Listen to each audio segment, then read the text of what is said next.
gecem, söyön seni periştem. Bu dünyada baklı men senle bile ececigim. Yüreğimde dinlesin, yüreğimde adım bedelen. Sözlerim sana gülüm, men baklı sen bilen. Görasım el yaşayla varır sen baklı yılgışını. Görasım el yaşayla varır sen odan bakışını. Bolasım el ya sen bilen, ömrümün sonuna çeni. Sözüm el ya bu toryança dememin sonuna çeni. Dünya sensin geçeceğim, bu dünyada beynenircek. İçim yakıp güllürüp, yine beni beğenircek. Ödüdüme süydürcek, dünya sensin baklecek. Ödüm elde çağacık, dünya sensin soğudacak. Biz bolor seketek, baktı bolor bilekek. Ayırıp bilmez için bizi, biz bile baklı kalk. Söylerim seni el müdama, yüreğimde men müdama.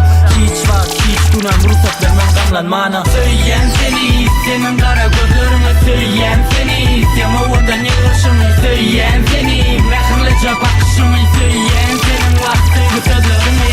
Söyleyen seni, senin kara gözlerimi. Söyleyen seni, sen ovadan yılışımı. Söyleyen seni, mehirlece bakışımı. Söyleyen senin vakti sözlerimi.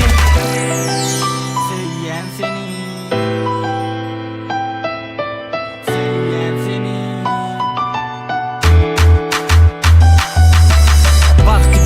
Dünya senle bolor edizim. Söymeni söyşüm yali men bolorum mehvanım. Düşünmene hanımım, yeketekten geregim. Şokla saçar elim bize bolup gelsen gelin.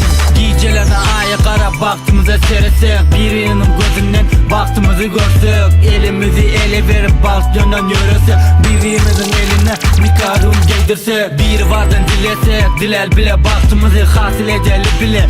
Bile yetecek arzumuzu söyleyen diğer müdama. Söyleyen seni el müdama. Hiç ruhsat vermer, hiç gamlanmana. Söyleyen seni, senin